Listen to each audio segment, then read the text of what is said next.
noches. El día de hoy el canal MedSalud va a presentar el tema del ciclo cardíaco, un tema de fisiología, de ciencias básicas, muy importante para conocer algunos aspectos acerca de patologías muy importantes como por ejemplo insuficiencia cardíaca, algunas arritmias y también patologías valvulares, ¿no? Empecemos. Ciclo cardíaco. ¿Cómo se define el ciclo cardíaco? Son los fenómenos que ocurren cada vez que el corazón produce un latido. Son 4 tipos de fenómenos. Son acontecimientos rítmicos. Primero va a ser un fenómeno eléctrico. A nivel de la célula miocárdica es un fenómeno en el que juegan un papel muy importante los electrolitos sodio, potasio, calcio. Luego, posteriormente, al preceder a esta fase, va posteriormente a suceder una contracción del miocito, de la fibra miocárdica. Eso va a dar un fenómeno mecánico de contracción o relajación muscular. Posteriormente, este estado de contracción o relajación va a hacer que en una cámara haya mayor presión y en otra menor presión. Eso va a ser muy importante porque el movimiento de la sangre va a ser de un lugar de mayor presión a un lugar de menor presión. Y eso es un fenómeno hemodinámico. Finalmente, cuando la sangre va a transitar de un lugar a otro, la presión en el lugar que ocupa la mayor cantidad de sangre va a aumentar en presión y la sangre va a tender a hacer un flujo retrógrado, a regresar hacia la cavidad anterior. Por lo tanto, ahí juega un papel muy importante las válvulas. Deben cerrarse para evitar este flujo retrógrado. Y ahí ya nos manifiestan los fenómenos sonoros que nosotros vamos a auscultar en el examen físico. Otro concepto de ciclo cardíaco es el recorrido de sangre entre el fin de una sístole y el fin de la siguiente sístole. Básicamente el ciclo cardíaco se va a enfocar en los ventrículos, porque nosotros tenemos que tener en cuenta que el ventrículo es la estructura del corazón que va a bombear la sangre. Las aurículas son simplemente reservorios, pero si nosotros queremos tener una buena sístole, tenemos que tener un llenado ventricular adecuado. Por lo tanto, necesitamos primero que acontezca una buena diástole. Una buena diástole va a desencadenar una buena sístole, una buena contracción del ventrículo izquierdo. Entonces, el ciclo cardíaco tiene estos 4 acontecimientos. Empezamos con un fenómeno eléctrico, fenómenos de despolarización y repolarización. Posteriormente, esos fenómenos de repolarización y despolarización van a generar fenómenos mecánicos de contracción y relajación del músculo cardíaco. Esta contracción y relajación del músculo cardíaco, aunado al volumen de sangre en las distintas cavidades, va a hacer que en un lugar haya mayor presión y en el otro menor presión. Por lo tanto, el movimiento de la sangre va en ese sentido, por una gradiente de presiones.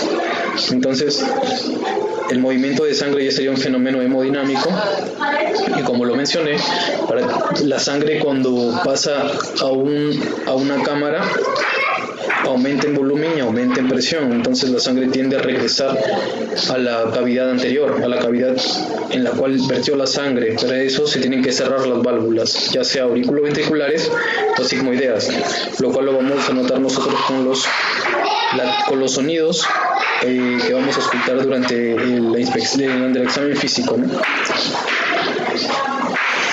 Ahora, el ciclo cardíaco tiene dos pasos muy importantes, pero antes unos conceptos que ya todos conocemos, pero que es importante resaltar, ¿no? La sístole va a ser un estado de despolarización de la fibra miocárdica, y eso va a desencadenar la contracción, en este caso, de la cámara más importante, que es de la del ventrículo izquierdo. Y para que haya un adecuado llenado del ventrículo izquierdo, nosotros tenemos que estar presentes ante una buena diástole, ante un correcto llenado del ventrículo izquierdo. Eso ocurre cuando el corazón está relajado, cuando la fibra miocárdica está repolarizada. Otro concepto muy importante que debemos nosotros resaltar es que la sangre se moviliza de un lugar de mayor presión a un lugar de menor presión. Eso se llama gradiente de presión. Tiene que existir una gradiente de presión para que haya un fenómeno hemodinámico de movimiento de sangre. Finalmente, voy a explicar yo el ciclo cardíaco básicamente del lado izquierdo, porque los fenómenos del lado derecho son idénticos, excepto en las presiones, ¿no? Uno maneja mayor resistencia vascular, entonces maneja mayores presiones. El lado izquierdo va a presentar presiones de 120, mientras que el lado derecho va a presentar presiones de 25. Es por eso que al lado izquierdo del corazón se le conoce como circulación mayor y el lado derecho circulación menor cardiopulmonar. Ahora ya podemos hablar de las fases y subfases, ¿no?, del ciclo cardíaco. En este caso, una buena diástole conlleva una buena sístole. La diástole consta de 3 fases. Un llenado rápido. Inicialmente la sangre que llega de las venas pulmonares a la aurícula izquierda aumenta en volumen a la aurícula izquierda y al mismo tiempo va aumentando la presión de esta cámara. Por lo tanto, va a superar a la del ventrículo. Había leído que en la aurícula izquierda la presión máxima que alcanza es de 6 milímetros de mercurio y en el ventrículo se acerca mucho a cero. No llega a cero porque cuando el ventrículo izquierdo eyecta la sangre hacia la arteria aorta hay un volumen residual de 50 mililitros. Entonces ese volumen ejerce una presión cercana a cero, pero no llega a cero. Entonces imaginemos que la presión de la aurícula izquierda es de 6 a 0. La gradiente es amplia, entonces el llenado va a ser rápido. Básicamente en el llenado rápido vamos a vertir el 70% del volumen de sangre de la aurícula al ventrículo. Conforme el ventrículo izquierdo se llena de sangre, aumenta en volumen y aumenta en presión. Entonces ya la gradiente ya no es 6 a 0, va disminuyendo 5 el aurícula y va aumentando el ventrículo a 1. La aurícula va disminuyendo a 4 y el ventrículo va aumentando a 2. Hasta que casi se están igualando. Entonces la velocidad del pase de la sangre ya no va a ser la misma, ya no va a ser como la del llenado rápido. La gradiente de presiones es mucho menor, por lo tanto el llenado va a ser más lento. Y ahí vamos a vertir más o menos el 10% del volumen de sangre. Finalmente, la presión del ventrículo izquierdo va a llegar a un momento a igualar y a superar a la de la aurícula izquierda. Por lo tanto, en el llenado rápido y en el llenado lento de diástasis no hubo contracción, no hubo trabajo del músculo del miocardio de la aurícula, porque era un juego de presiones. Ahora la presión del ventrículo izquierdo superó la aurícula, por lo tanto acá ya necesitamos que haya un mecanismo que compense y que venza la resistencia del ventrículo. Acá hablamos de la sístole auricular. Entonces, en el llenado rápido se van a abrir las válvulas auriculoventriculares para que la sangre pase de aurícula a ventrículo. En el llenado lento, todas las válvulas, sobre todo las sigmoideas, están cerradas. Y finalmente en la sístole auricular, al terminar la sístole auricular, para que la sangre no regrese del ventrículo a la aurícula, tienen que cerrarse las válvulas auriculoventriculares y nosotros a la auscultación lo vamos a hallar semiológicamente como el primer ruido cardíaco. Finalmente, una vez que el ventrículo izquierdo fue llenado, empieza el fenómeno más importante, que es el sistólico. Pero como lo mencioné, no existe una buena sístole sin un buen llenado, sin una buena diástole. Son fenómenos igualmente importantes. En la sístole también hay 3 etapas. Conforme el ventrículo izquierdo aumenta en volumen, progresivamente aumenta en presiones. Aumenta 20 a 40, 60, 80, a 100, a 120 milímetros de mercurio. Cuando va aumentando en presiones, llega un momento en el que ya supera la presión de la aorta. Inicialmente no la supera, por eso es que el volumen es el mismo. Todavía las válvulas no están abiertas, pero va aumentando paulatinamente en presiones hasta que supera la presión de la arteria aorta. Por lo tanto, ahí entramos a la segunda etapa, que es la etapa de eyección, en el cual las válvulas sigmoideas, en este caso aórtica, porque estoy explicando el lado derecho, y también estoy explicando del lado izquierdo, igualmente la del lado derecho se va a abrir, la sigmoidea pulmonar, y vamos a hablar de eyección. Ya esa es la cantidad de sangre que bombea el ventrículo izquierdo. a medida que la sangre es bombeada hacia la aorta, aumenta en volumen y aumenta en presión. Llega al punto en el que la presión de la aorta va aumentando paulatinamente hasta igualar la del ventrículo izquierdo e incluso superarla. Entonces, como es un juego de gradientes de presiones, la sangre tiende a regresar de donde hay mayor presión a donde hay menor presión. Por lo tanto, tendría que tender a regresar hacia el ventrículo izquierdo. Pero eso no podría ser posible, porque ese es un flujo retrógrado. Entonces, para evitar ese fenómeno, las válvulas sigmoideas tienen que cerrarse. Entonces el ventrículo se empieza a relajar, pero mantiene el mismo volumen por el cierre de las válvulas sigmoideas, y ahí se desencadena el segundo ruido cardíaco. Entonces acá hay un esquema en el cual podemos volver a explicar los fenómenos de una manera más resumida. La sangre llega de las venas pulmonares a la aurícula izquierda. En el caso de la aurícula derecha, de las venas cavas superior e inferior, y el seno venoso coronario. En este caso voy a explicar el lado izquierdo. La aurícula izquierda aumenta en presión hasta 2, 4 a 6 milímetros de mercurio, pero en el ventrículo izquierdo siempre queda un volumen residual. Entonces nunca llega a cero, pero se acerca. La aurícula izquierda supera la presión del ventrículo izquierdo, entonces tienen que abrirse las válvulas auriculoventriculares, en este caso mitral y tricuspidia, ¿no? A medida que va pasando la sangre de aurícula a ventrículo, va a pasar de una manera muy rápida, porque la gradiente de presión es amplia. Posteriormente, la aurícula pierde sangre y el ventrículo aumenta en volumen, entonces también va a aumentar en presión. La gradiente de presión ya no sería 6 a 0, va a ir disminuyendo 5 a 1, 4 a 2, incluso 3 a 3.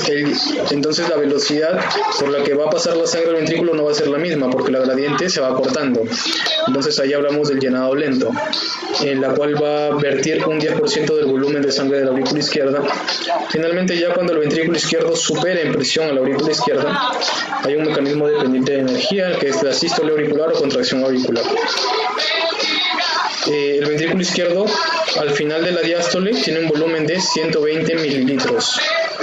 Es el volumen telediastólico, o sea, el volumen del final de la diástole.